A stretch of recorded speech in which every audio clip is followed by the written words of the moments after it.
Lads, thank you for joining us. You guys are friends, but when you play, presumably at some point the phones get turned off and you don't speak to each other. Well, I see him most Thursdays. Our kids swim together. Really? Yeah. So the first time, There's no way she's marrying him. they really like each other. Well, if he wins at the weekend, she'll be drowning him, mate.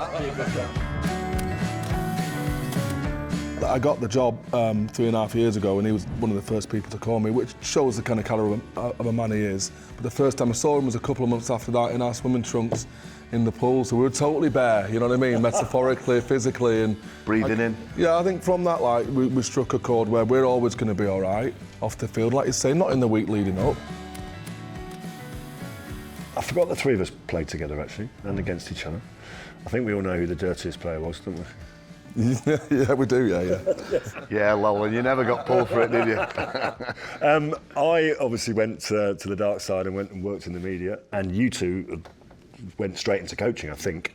Why coaching? I still had a lot to give. I felt I wasn't done with the game, and didn't realise that there was much easier ways to earn money at that point in time than a career in coaching. And I had a good mentor and a good friend in Steve at that point in time who gave me the opportunity. I'm happy to say now that it was absolutely the right thing for me. I've always had a passion for the game, not on the technical side, if I'm perfectly honest. I always had a passion for the spirit. Technically, he's far superior to me. In personality, we're very similar. He's becoming the ultimate, in my opinion, as in great personality, at the forefront, promoting the game, but technically very good behind the scenes. So we have different skill sets. I look at my role as a bit of a saviour, really. You know, I'm not going to bring an investor tomorrow. No. But what I can do is say, this is the product we've got, and with the right investment, we could take it to a different level. Given that Steve gave you your first coaching opportunity, how would you describe him as a coach? As many of the traits that I aspire to have. We're cut from a very similar cloth. But he says he's not a student of the game like you, but he had obviously more around the mind. Yeah, and he does the himself mental a side of the game. disservice. You know, We are playing each other next week, remember?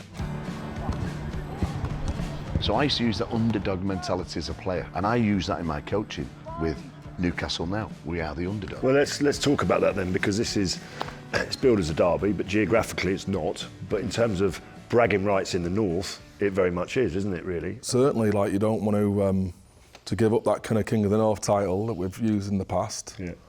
Newcastle, and I don't think I'm talking out of context here, I've no intention of being any whipping boys this year. Neither do you want to be the poor relation of one of the two flag bearers of the North. Yeah. You know what I mean? So, yeah, it means a lot to them. And all the games, and has done in the past, all the games have been close. Like, Steve's got the stats, 26, 24, is it? Yeah. To us, you know, we are not taking Newcastle lightly. Newcastle go through the whole of the Premiership campaign without a victory. The most disturbing thing at the end of last season was every game's a dead rubber. Now, it's hard enough getting lads motivated between the ages of 18 and 32 who have lost a game, but we've got to try and win a game. When there's nothing to play for, it's really difficult. I believe in what I'm doing. It's a total belief of way of life, not a job. We've talked about it, haven't we? I am convincing my group up there to believe. And it might take us 6 months, 7 months, and we might go to a playoff. But let's see who comes in the playoff there. I think for you, Alex, it's a different sort of mindset, because you're not, you're expecting to win. You know, and that probably highlights the different motivations between ourselves and Newcastle maybe next week. If they're fighting for survival already at this point, for jobs and livelihoods, it's got to mean that much to us. And for us to talk of lofty ambitions of winning cups at the end of the season is not close enough and not real enough for it to be important enough. So we've got to find something internally that's important to us weekly. Right, never mind that. Who's Charles the better swimmer? Oh, Evie is, definitely. I don't know. She's a good swimmer. He goes on more holidays than I do, so he gets more full time. I'm being accused of being in a northern sunbed shop. He barely had his 10-metre badge when we were playing, mate. Yeah, I'm not very good. Gentlemen, thank you for taking time out. I know it's a busy schedule, and I look forward to watching the game. Thanks, Thanks, and who will be treating who to the red wine or the vodka afterwards? Well, whatever, win, lose or draw, we'll still be having a chat this women the week after. We will.